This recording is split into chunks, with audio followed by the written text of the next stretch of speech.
Hi folks, I'm Alan Watt and this is Cutting Through the Matrix on January the 4th, 2013. Newcomers, as always, please help yourself to the free audios for download at cuttingthroughthematrix.com. Remember too, you also find that on all the sites listed on the com site, you'll get transcripts that are print up in English. And if you go into Alan Watt Sentinel.eu, you can get transcripts in other languages. And as always, remember too, you're the audience that bring me to you. I depend upon you to get any kind of cash coming in here at all to keep this all going. And from the US to Canada, remember to order the books or discs or to donate. You can still use personal checks, or you can send cash, or you can use PayPal, or you can use an international postal money order from the post office. And remember, straight donations are awfully welcome. And also across the world, you've got Western Union, MoneyGram, and PayPal once again.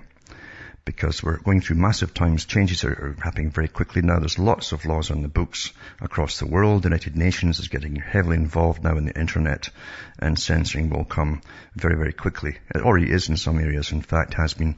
If you're politically incorrect, you're not going along with the main agenda or any parts of the main agenda. In fact, they're actually pulling a lot of sites. So even religious sites complaining about abortion are getting pulled off. So you're right into this big system, which is really identical for those who don't understand history. And most folk don't understand history at all. They don't understand that they always think history happened somewhere else and their own history is separate. And it just stays that way forever and ever. And they don't realize that the same system that took over Russia, for instance, the Bolshevik Revolution, financed by the Western bankers, and they even trained all the terrorists to send over there, just like we're doing the same today in other countries. And the Rockefeller Foundation funded a lot of that to take over Russia, and they called it the Soviet system once they had it on the go. They were all disarmed, those people there, by the Bolsheviks. And once they did that, they slaughtered them. All the ones who didn't like, or who wanted independence or freedom, or didn't want to go along with this totalitarian regime, were slaughtered by the millions, multi-millions of them. But people think that was then and that was there. They didn't realize that the same people who did it to the Soviet Union have the same ideologies in place in the US as well and across the world, because the big organization that helped to put it all together, including the Royal Institute for International Affairs and Council on Foreign Relations, it was all for that at the time, are still on the go today, pushing the world agenda. You can never forget the past. And don't ever think it cannot happen anywhere else. Don't ever think that, because the same people who ran the Soviet system, and I've had a lot of them are granddaughters and grandsons, they're over in the US in powerful positions today. Don't forget that. It can certainly happen today. But Pravda, of all places, all newspapers, are telling the Americans that to never give up your guns. And this guy goes through some of the history of Russia into the Bolshevik Revolution. But he says that everybody had guns and so on, and they're heavily armed during the Tsarist times. And then once the Reds came in and managed to take over, then they simply called all those people in who still had firearms, and under the guise of registering, but that never walked out of the buildings. That's well documented that they took them in the basements and shot them in the head.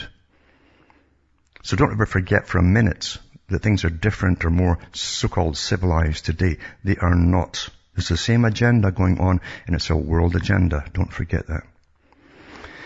And this guy says the well-armed population was what allowed the various white factions that fought against the Reds, as they call them, or these guys who came in from Germany and the States. They were called the Reds. And as I said, they were disarmed after the war, etc., then slaughtered by the millions. Back with more after this break.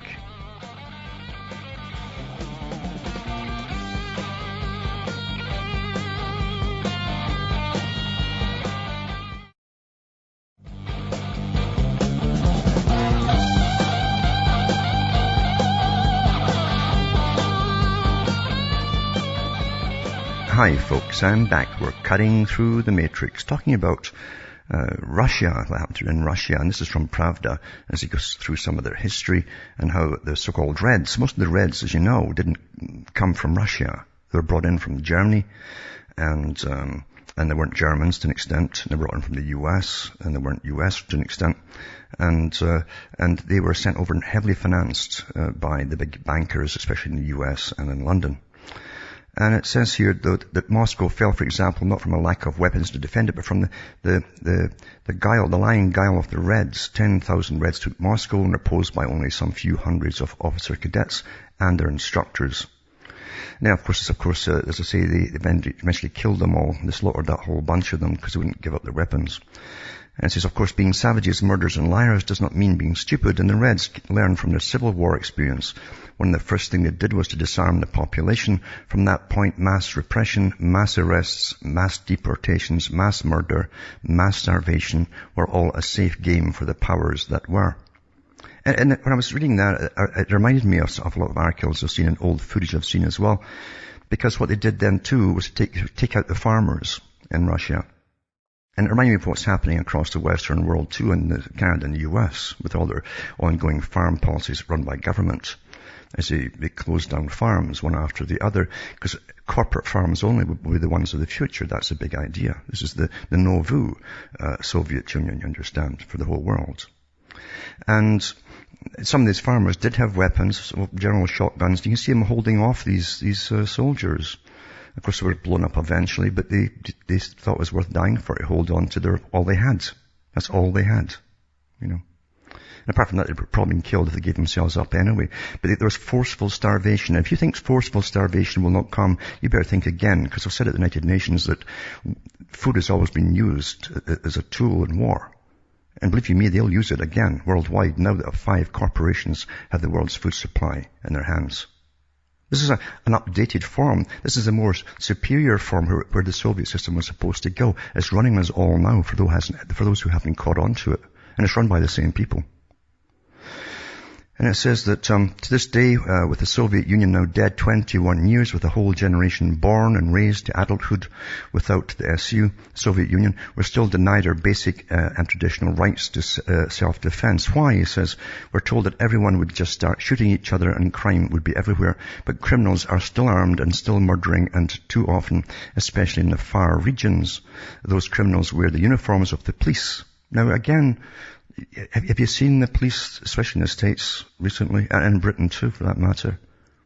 They're not police anymore. They're paramilitary organizations. They're dressed like the military. They're trained like the military. It says the fact that anyone would start shooting is also laughable when statistics are examined. While President Putin pushes through reforms, the local authorities, especially in our vast hinterland, do not feel the need to act like they work for the people. They do as they please, a tyrannical class who knows that they have absolutely nothing to fear from a relatively unarmed population. This in turn breeds not respect, but absolute contempt, and often enough criminal abuse. For those of us fighting for traditional rights, the U.S. Second Amendment is a rare light in an ever-darkening room. Governments will use the excuse of trying to protect the people from maniacs and crime, but in reality, it is the bureaucrats protecting their power and position. In all cases where guns are banned, gun crime continues and often increases. This is as for maniacs, beat nuts with cars, such as New York City, Chapel Hill, North Carolina, swords, such as in Japan, or knives in China, or homemade bombs everywhere. Insane people strike, and it's true, they'll always strike. And in Britain, not too long ago, a guy was just found guilty, a taxi driver, of running down a bunch of guys he had a tiff with in his car. So he ran them all down. It doesn't matter what you use. You know. It says they throw acid in Pakistan and in the UK. They throw fire bombs in France. They attack. What's worse is that the best way to stop a maniac is not psychology or jail or talking to them. It says it's a bullet in the head. In other words, they're crazy. That's why they are a maniac, because they're incapable of living in reality or stopping themselves. The excuse that people will start shooting each other is also plain and silly. So is our politicians saying that our society is full of incapable adolescents who can never be trusted. Then please explain how we can trust them, or the police who themselves grew up and came from the same culture. And that's a very, very good question to ask. You understand, look at I've got articles here from all the failed SWAT raids where they raided the wrong places and shot everybody. There's just too many to count now in the States. But many of the things he's talking about are already, you've got to understand how to put things together. In the Soviet system, as it was brought in, what happened in its horrific history. The countries they took over as well, because they were all for world government as well, remember? and how they slaughtered and starved Hungarians and Ukrainians to death by the millions. And they took all their seed off them and left them to starve while they sold the grain abroad for more cash. That didn't go to the people, by the way. It went to the top creeps that had taken over this whole system, these foreigners. Don't forget that for a second. And even for the ones shouting for confiscation, etc. in the US, you better look into their histories, because many of them are descended from the people who took over Russia. For those who haven't looked into their history of them, you better start looking now into your histories very quickly. And this article here tonight on Dianne Feinstein, that's interesting too, where her parents came from, and her whole history since, of course. But I'll put up the video where Dianne Feinstein talks about the fact that she's armed and she's got a carry permit, but she doesn't want you to have one, just like Russia. You see? So I'll put that one up tonight to that YouTube on her. And you would understand as well, we look at all your governments, what you think are your nations. They're not your governments at all. They've never been your governments for a long, long time. They've all been taken over. They're all on board with this world agenda. And they've created chaos across the planet under the guise of stopping terrorism. Here's an article here. It says, an Iranian lawmaker says the United States and Canada moved to take the Mujahideen, a Khalq organization, which is called MKO, off the list of terrorist organizations. You see, so these are classed as terrorist organizations around blowing people up across the planet. And they've delisted them as a terrorist organization because they're going to use them against Iran. Who's a good guy? Who are the good guys and bad guys here? Understand? When you start using crooks and criminals and terrorists because you've got your own foreign policy, and it's not your foreign policy, it's the guys that rule over you. It's their foreign policy.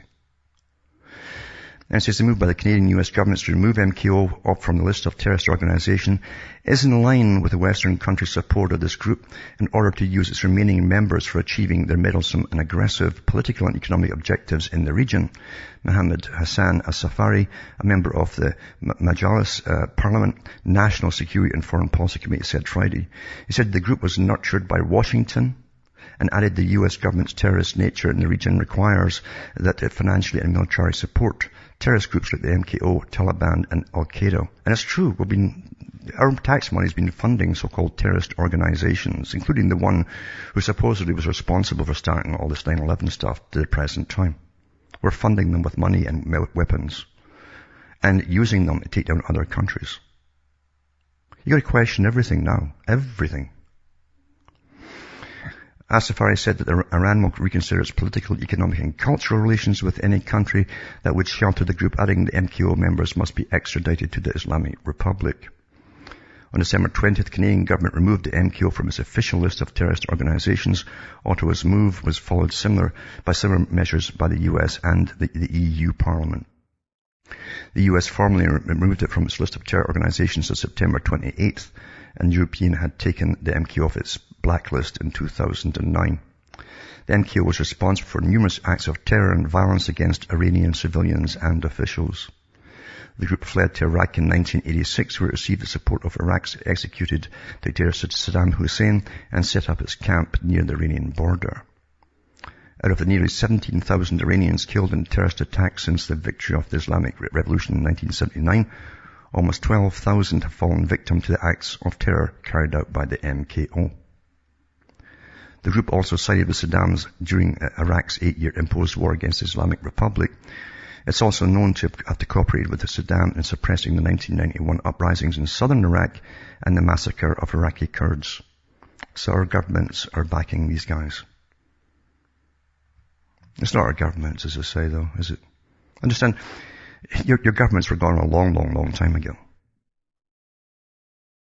And you're following almost an alien agenda here. I don't mean from outer space either.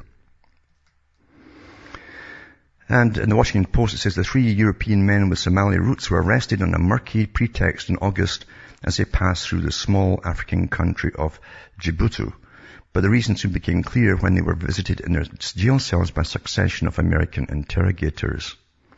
US agents accused the men, 2 of them Swedes, the other a long-time resident of Britain, of supporting Al-Shabaab, an Islamist militia in Somalia that Washington considers a terrorist group. 2 months after their arrest, the prisoners were secretly indicted by a federal grand jury in New York, then clandestinely taken into custody by the FBI and flown to the US to face trial. So this is rendition that's still on the go, folks. And they go on to what's happened to these guys since. So the US is kidnapping people, no matter, even in Africa. You know, one country to the next just grab them, fly them out, kidnap them, and often that's the last that's heard of them. And you're supposed to support an honourable government like that. When a government has no honour, it's evident. It's only not evident if you've been brainwashed by, especially the media and entertainment, because entertainment works as part of the military-industrial complex. Now we also have Madeleine Albright, I think it was her granddad, a granddad, who was an awfully good friend of Stalin, who said that he would set up the Green Party, and when the Soviet system would change and merge with the West, this Green Party would push and use environmentalism to push all the communist techniques. Back with more after this break.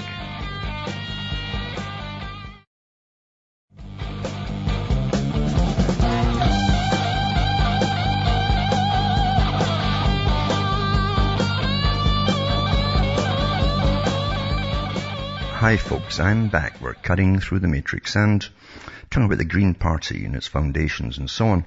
And that was they knew, you see, they'd have to change the tactics to bring in a bigger world for communism without knowing it was communism. And the techniques to do it was to get power over the peoples of the world through their governments by getting into governments.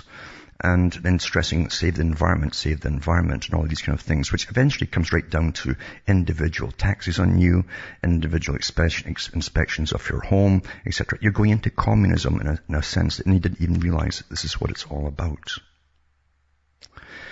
And in fact, they used that technique in the Soviet Union. Everybody had to go and work in the fields except the Politburo's children and so on.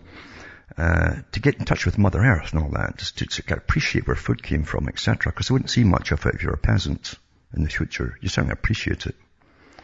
But it says, Oxford professor says Greens are in denial, desperate to believe in renewable energy and obsessed with climate change. You see, climate change is part of this whole green thing, see. It's the same stuff as they used in the Soviet Union. When something sounds nutty and crazy, and what's it got to do with global warming, etc.? There's a different agenda at work here. That's why it sounds absurd. And there really is a massive agenda at work. You understand this. Not the topics they're giving you. In the Soviet Union, near the end, the taxi drivers in Moscow and other cities were only allowed to do so many kilometers per month by law.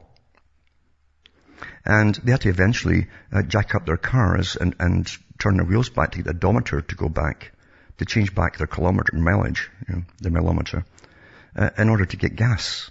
Otherwise, Moscow would have come to a standstill. There's videos up there with the guys talking about it at the time. They're mad to see the top. And they want to drive you mad as well. Because when you're mad, you start to wonder about your own common sense and your own, can you trust yourself? Am I mad or I just can't get what they're truly driving at? It must be my fault. This is a technique to make you lose confidence in yourself.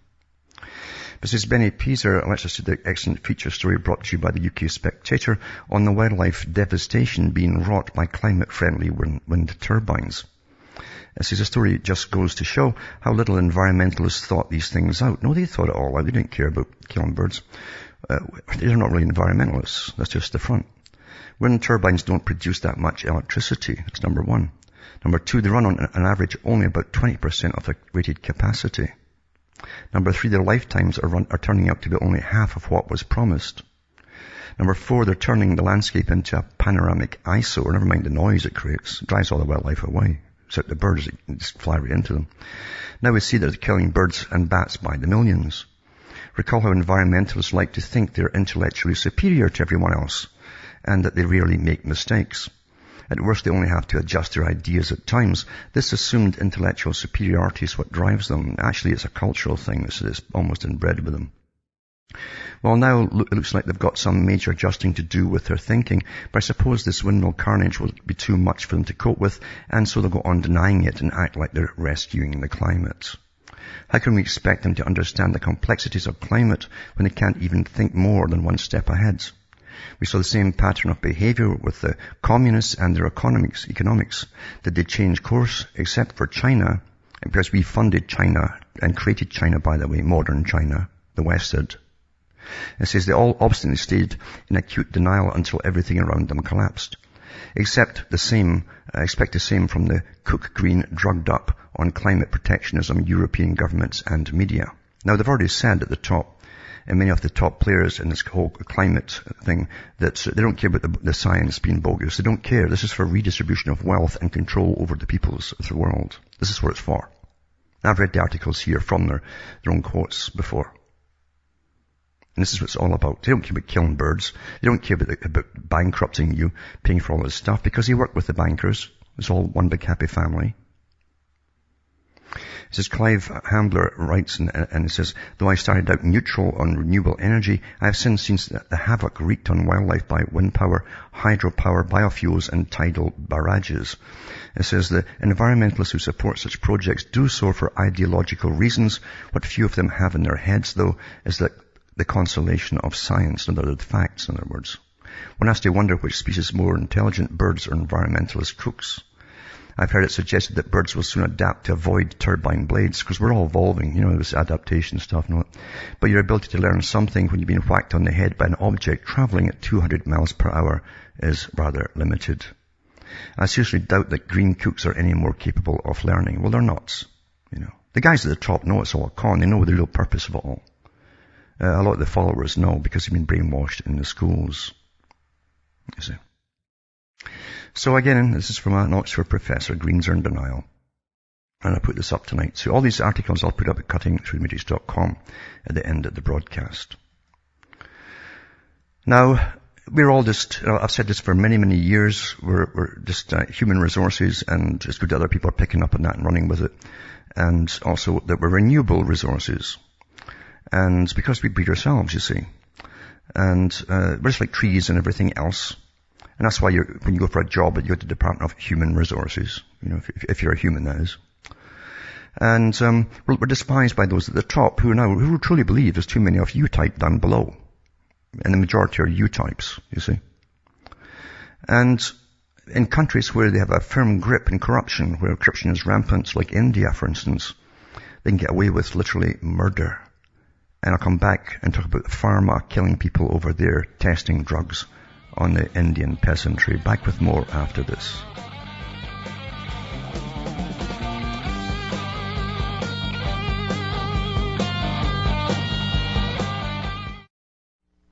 You're listening to the Republic Broadcasting Network, because you can handle the truth.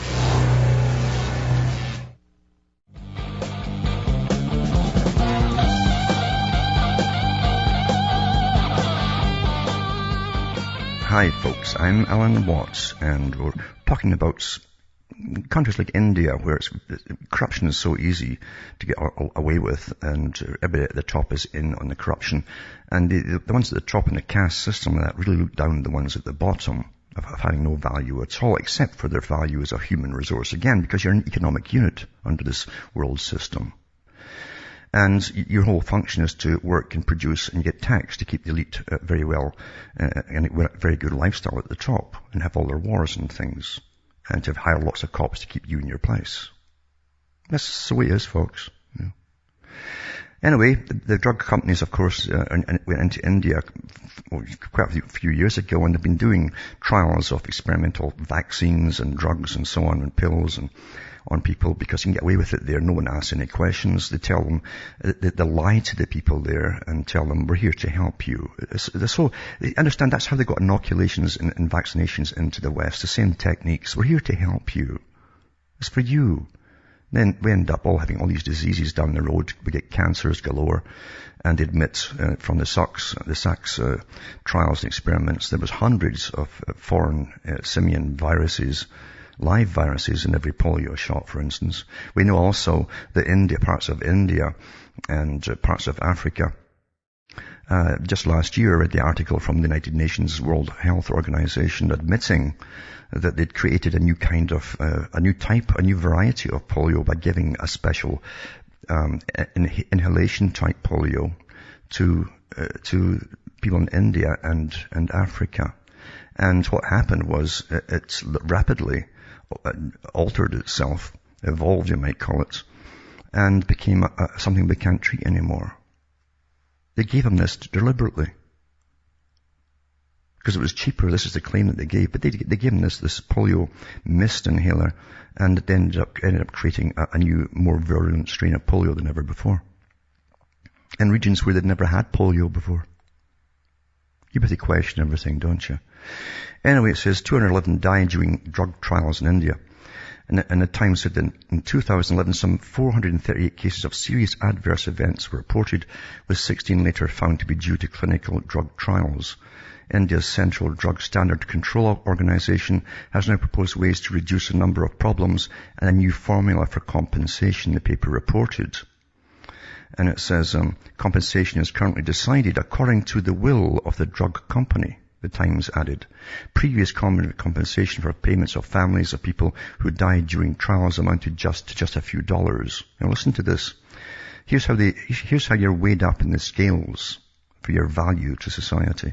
When a 70-year-old patient who was terminally ill dies during a clinical trial due to an adverse reaction to the drug, the compensation should be less than that given to a 22-year-old man in the first stage of the same disease who dies of the same drug, the CDSCO official told the paper.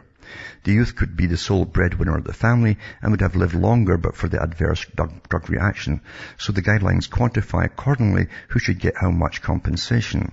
At present, both could get the same amount, and it could be abysmally low if decided by the pharmaceutical company, the official added. But I'll tell you one thing, this official and all the rest of the officials over there are on the take from Big Pharma to get away with what they're doing. This has been going on for quite a few years now. We're all disposable, you understand.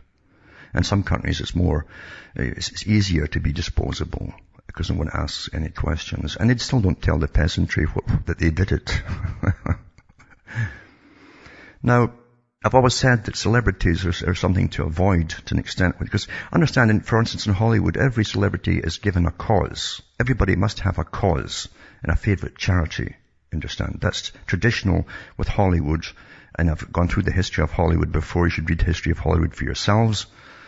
And again, it's part of this whole military-industrial complex, which is left-wing. I'm being polite by calling it left-wing.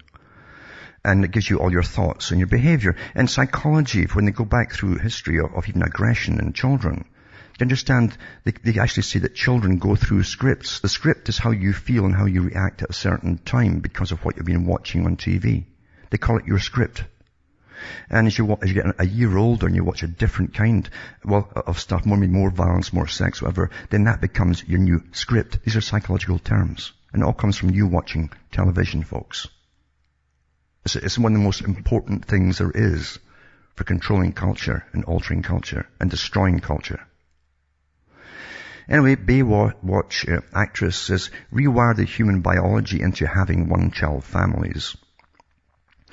As his Baywatch star Alexandra Paul recently spoke at the TEDx conference, that's a TEDx conference, calling not only for a total rewiring of the human biology to recognize the benefits of a one-child family, but also for the global human population to be brought down to 2 billion, a 75% reduction compared to current levels.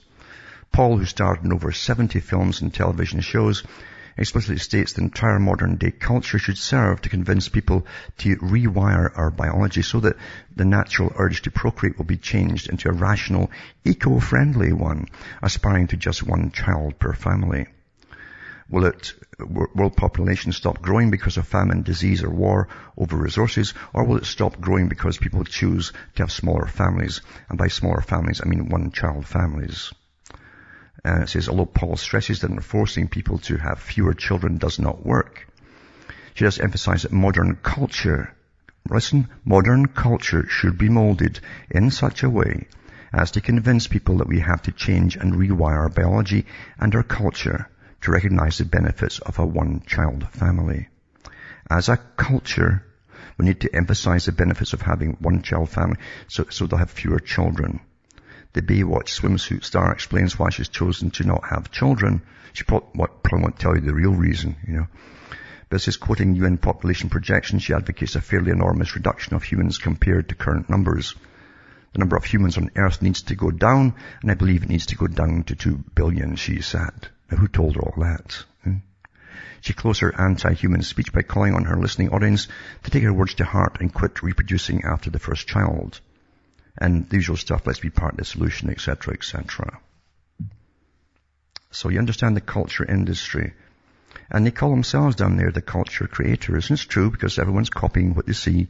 Again, you have a particular persona and insight into yourself at a time. That's actually a script you've been given by what you watch. You start copying the behavior of what you watch. Yeah. I could go through hours of psychology for you. I could go through days and weeks and months of psychology and psychodynamics for you and how it all works. But you know something? You'll turn on the TV about an hour later and you'll forget it all just like that. So, gone. Zbigniew Brzezinski in the Washington Post says it's hoped that the forthcoming Senate Foreign Relations Committee and Armed Services Committee hearings regarding the President's nomination for Secretary of State of Secretary of Defense produce a wide-ranging debate regarding this country's role in today's very unsettled world. The hearings almost certainly will provoke searching questions regarding the strategic wisdom of potential U.S. military action against Iran. Recently, Israeli media reports have cited a former member of President Obama's National Security Council staff predicting a U.S. attack by about mid-year. It's essential that the issue of war or peace with Iran be fully vented, especially with the U.S. national interest in mind. Although the President has skillfully avoided a specific commitment to military action by a certain date, the absence of a negotiated agreement with Iran regarding its compliance with the Nuclear Non-Proliferation Treaty, well, they keep letting the guys in to check them, and they've never found anything that they're making weaponry. So it won't matter. It won't matter if they pull down their drawers and show them their asses. They're going to go to war with these people. That's on the agenda. That was on the same list of PNAC, the New American Century group, in the 90s. All these countries have taken out were on that list. And that's like the law of Moses is stamped in stone. That's how it's going to be, folks. Tonight, too, I'll put up a link to the history of the PNAC. That's the Project for New American Century, which isn't American at all, by the way. And Mr. Use America by others. And I'll put that up tonight as well for you to perusal. And another article, too, is to do with pedophilia. I said when Jimmy Savile stuff all broke out, and long before Jimmy Savile came along, I said eventually there'll be no such a thing as pedophilia. It'll be off the books. And that's the push that comes out of this. And if I said come out of the Savile thing, it won't be anything that you expect. Because it's not to put these guys away or stop it. It's to have a new look at pedophilia. Does it really harm anybody? And I'm not kidding. I said this years ago. Years ago. It says, the Jimmy Savile scandal caused public revulsion, but experts disagree about what causes pedophilia and even how much harm it causes, you see. And it says, there's little agreement about pedophilia, even amongst those considered experts on the subject. What, are they pedophiles or something to be experts on the subject? In 1976, the National Council for Civil Liberties, the respectable and responsible pressure group now known as Liberty, made a submission to Parliament's Criminal Law Revision Committee. It caused barely a ripple. Childhood sexual experiences willingly engaged in with an adult, it read, result in no identifiable damage. Now, I've talked to you before about these people, and what the real agenda is to destroy your cultures totally. All these councils and so on that look into rights and civil liberties are there to destroy your cultures, and then they become the dominant minority, folks. Because they've got rid of yours. And then they rule you just like they did in the Soviet Union. This is the real need is a change in the attitudes which assumes that all cases of pedophilia result in lasting damage. It's difficult today after the public firestorm unleashed by revelations about Jimmy Savile and the host of child abuse allegations they've triggered to imagine any mainstream group making anything like such a claim. But if it is shocking to realize how dramatically attitudes to pedophilia have changed in just 3 decades, it's even more surprising to discover how little agreement there is now amongst those who are considered experts in the subject. A liberal professor of psychology who studied in the late 70s will see things very differently from someone working in child protection or with convicted sex offenders. There's astonishingly not even a full academic consensus on whether consensual pedophilic relations necessarily cause harms.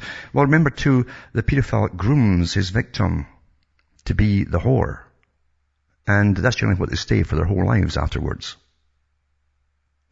They know this at the top. It says, so what then? What do we do now? A pedophile is someone who has a primarily or exclusively sexual interest in prepubescent children. Savile appears to have been primarily an ephemophile, we call it, defined as someone who has a similar preferential attraction to adolescents, though there have been claims that one of his victims was aged 8. There was more than one of his victims aged 8 or below. Not all pedophiles are child molesters, and vice versa. By no means every pedophile acts on his impulses, and many people who sexually abuse children are not exclusively or primarily sexually attracted to them. In fact, true pedophiles are estimated by some experts to account for only 20% of sexual abusers. It's much higher if you get away from these some experts, you see. See how the wording's done to make you start, well, you know, it's a small minority. Yeah. Nor are pedophiles necessarily violent. No firm links have so far been established between pedophilia and aggressive or psychotic symptoms. And as I say, they groom them, they give them candy, and they tell them little stories and stuff. And they get into the little world with them. And then they start a little intrusive behavior. They can take months, sometimes years to groom them. That's part of what they like, is this grooming, you see. They get off on it. And so they don't have to be aggressive. And these experts know this as well. Psychologist Glenn Wilson, co-author of The Child Lovers, a study of pedophiles in society, argues that the majority of pedophiles, however socially inappropriate, seem to be gentle and rational. No kidding, folks, they're gentle and rational people. They just leave a wake of hell behind them, of wrecked people. Legal definitions of pedophilia, needless to say, have no truck with such niceties, focusing on the offence, not the offender. The Sex Offenders Act of 1997 defined pedophilia as a sexual relationship between an adult over 18 and a child below 16. They've changed all that now too. It says there's much more we don't know, including how many pedophiles there are. 1 to 2% of men is a widely accepted figure, but Sarah Good, a senior lecturer at the University of Winchester and author of 2 major 2009-2011 sociological studies on pedophilia in society, says the best current estimate based on possibly flawed science is that 1 in 5 of all adult men are to some degree capable of being sexually aroused by children. I can't doubt that. Based on possibly flawed science, don't forget that part before you read the rest. Even less is known about female pedophiles. Actually, tonight I'll put one on some of the female pedophiles in the US. Because it's to do with the serotonin reuptake inhibitors that all the youngsters on today, and a lot of the adults as well. And a list of female teachers that are on this stuff who are now engaged in sexual activity with young boys. It's just astronomical. Astronomical. Anyway, so they know a lot about female pedophiles. Debate still rages too about the clinical definition of pedophilia. Down the years, the American Psychiatric Association's Diagnostic and Stats Manual of Mental Disorders, their Bible as they call it, has variously classified it as sexual deviation, a sociopathic condition, and a non-psychotic medical disorder, and few disagree about what causes it. Is pedophilia innate or acquired? Research at the Sexual Behaviours Clinic of Canada's Centre for Addiction and Mental Health suggests pedophiles' IQs are on average 10% lower than those of sex offenders who have abused adults, and that pedophiles are significantly less likely to be right-handed. They go into this eugenics all the time. To be right-handed than the rest of the population, suggesting a link to brain development. That's really going to be good news for all left-handed guys, isn't it? Be terrified now. MRI scans reveals a possible issue with pedophiles' white matter in the brain. Now, this is neuroscience coming into law, you understand. They've already got psychopaths off with committing horrific offences in the States and other countries because they've got to legitimize themselves as a science. They've got to become legitimate. And this is how they're doing it. They're getting into all these areas and say, these people can't help it. You see this bit of white matter in the brain, it might be that's a problem. It might be, Of course, 99% might not be at all, that little part of the brain. But you see that they're going to try and verify a science with very obscure facts. If they're facts at all, for that matter. So this is where we're going with it, you see. It says this is radical stuff. It's a growing conviction, notably in Canada, that paedophilia should probably be classified as a distinct sexual orientation. You understand? Homosexuals started it, you see. Then lesbians, and actually lesbians became before homosexuals in the pressure groups. And then we've got LGBT and a few other ones at the end, that I haven't really caught up on what they are yet. Two eminent researchers testified to the fact in a Canadian Parliamentary Commission last year at the Harvard Mental Health Lecture of 2010 stated baldly it says, that paedophilia is a sexual orientation and therefore unlikely to change. So it's their right, it's a sexual orientation to diddle little children. And also put up the Canadian bill, you see, to change all too with these so-called experts. You see, I'll also put that up tonight as well, for those who want to have a look at it. So eventually there'll be no such thing as pedophilia. It'll be another sexual orientation. And then down the road, rapists are already trying this. The same tactic. Well, I see we're attracted, we get excited when we rape someone. This is how it's going, folks. And the ones at the top are pushing all this because your culture must be totally annihilated. Remember, I talked so many times about the guys who came in with their particular schools of thought into the West from the East. Back with more after this.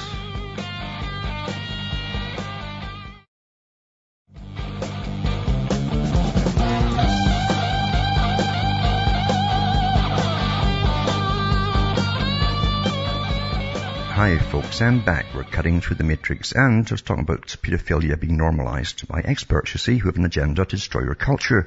And again, go into your history books, look at the Macy Group, look at the Frankfurt School that were brought into the US and Britain and elsewhere to destroy the cultures of the West, to make it safe for other people. I'm not kidding you. If you read their own literature, they tell you why they were doing it all, and they're given governmental permission to go ahead and teach this and change your culture through universities and so on. Still taught today. And remember, Adorno, who worked with the Frankfurt School, said that we must destroy the cultures of the West, totally down to beyond necrophilia before we'll be finished, he said. And that's what you've got working, folks. Same agenda. And Bilderberg picked EU leader Van Rompuy, calls for global governance with Russia. This has been out for a few days, but it says, well, much of the Christian, post-Christian worlds were busy rushing about in last-minute preparations for Christmas celebrations. An important event took place in Brussels, Belgium. They went largely unnoticed and are unreported. Leaders of the EU Union and Russia met in Brussels December 20th and 21st for the 30th EU-Russia Summit. Did you know they had a 30th EU-Russia Summit? Huh? Continuing a process of convergence and interdependence that is leading towards political, economic, and social merger. Look up merger, folks. In his remark at the conclusion of the summit, Herman Van Rompuy, President of the EU Council, made repeated reference to progress towards the goal of global governance, which has always been a code in globalist circles for world government. Rompuy stated, by working together, the EU and Russia can make a decisive contribution to global governance and regional conflict resolution, to global economic governance in the G8 and G20. This is communism, folks, if you don't get it. Economic governance. This is communism. In the G8 and G20 and to a broad range of international and regional issues. I would like to congratulate President Putin for taking over the presidency of G20. As reported in this magazine many times, the term global governance is an intentionally deceptive term used by political ruling elites because it's more vague and mushy and sounds less threatening than global government or world government. Hence, there will be less political opposition mounted to global governance than world government. So I'll put that up tonight as well. All these links I'll put up tonight at cuttingthroughthematrix.com at the end of the broadcast. And also, Spain plunders 90% of its social security fund to buy back its own debt from the shysters. Because that's what the shysters are running the world now, openly. They've collapsed economies. We'll pay them off with our tax money and go any further debt to them by doing so. Economic warfare is much better than anything else, you understand. And this article here too An embassy in Kabul, it's a British embassy, has installed electronic orifice scanners. How's that, folks? This is how you get treated down, which is used in high security prisons in order to ensure there's no weapons inside visitors' bodies.